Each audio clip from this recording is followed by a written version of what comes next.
हमारे Facebook page animated स्टोरिया में आपका स्वागत है। दोस्तों, अगले एपिसोड के लिए लाइक का टारगेट 100 है। जैसे ही 100 लाइक्स पूरे हो जाएंगे, तुरंत अगला एपिसोड आ जाएगा। तो अगर आपको जल्दी से अगला एपिसोड चाहिए तो वीडियो को अभी लाइक करें। जब छोटू को तिलिस्मी पत्थर के अंदर से आवाज सुनाई पड़ी कि एक साथ मिलकर भी तीनों के जीतने के चांसेस महज 20% थे, तो अचानक छोटू ध्रुव का गुस्सा काबू होने लगा। दरअसल उसे समझ आ रहा था कि वो कैसे भी करके इतना काबिल नहीं था कि कर्मश को हरा सके।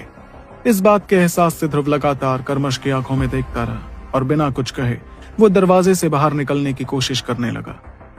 इस वक्त ध्रुव के पैर इतनी मुश्किल से उठ रहे थे जैसे किसी ने उसके पैरों पर कोई बड़ी चट्टान रख दी थी।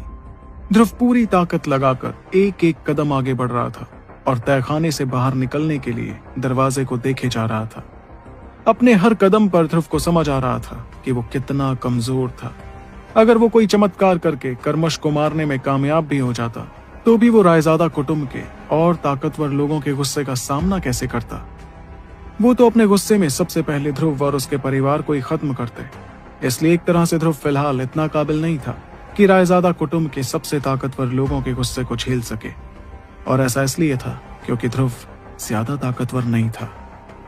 वहीं जब तिलिस्मी पत्थर के अंदर ध्रुव शौर्य ने देखा कि छोटू ध्रुव ने समझदारी को अपनाने का फैसला लिया बजाय इसके कि वो कर्मश से मुकाबला करे, तो उसे भी बहुत बुरा लगा। ध्रुव को याद आने लगा कि मैसोडोरिया में उसे भी ऐसी ही कमजोरी महसूस हुई थी जब लारा जयान सभी के सामने उसके और उसके परिवार की बेइज्जती करके गई थी। लेकिन उस एक वाकये ने ध्रुव की जिंदगी की दिशा ही बदल दी और इसलिए ध्रुव ये भी समझ रहा था कि आज का ये वाकया शायद छोटू को भी बदलने वाला था। इस दौरान छोटू ध्रुव अपने बहुत भारी कदमों के साथ आगे बढ़ता जा रहा था। वो महसूस कर रहा था कि हर एक कदम के साथ उसके लिए आगे बढ़ना और ज्यादा मुश्किल हो रहा था।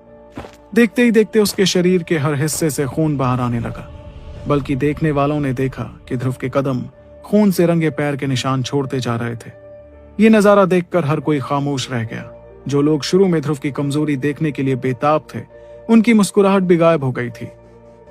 सभी समझ रहे थे कि ध्रुव के लिए आगे बढ़ना कितना दर्दनाक और मुश्किल था, मगर वो फिर भी आगे बढ़ता जा रहा था। थोड़ी दूरी पर खड़ी आरान्या भी ध्रुव की तरफ देखती गई, जो खून में रंगा आगे बढ़ता जा रहा था।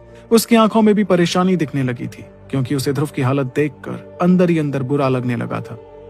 लेकिन वो महसूस कर पा रही थी कि ध्रुव के हर कदम में उसका जज्बा और उसका इरादा झलक रहा था। मगर आरान्या ने कुछ नहीं कहा और वो बस अपनी मुट्ठी कसती रही। तहखाने में मौजूद हर किसी की खामोशी के बीच ध्रुव उस बड़े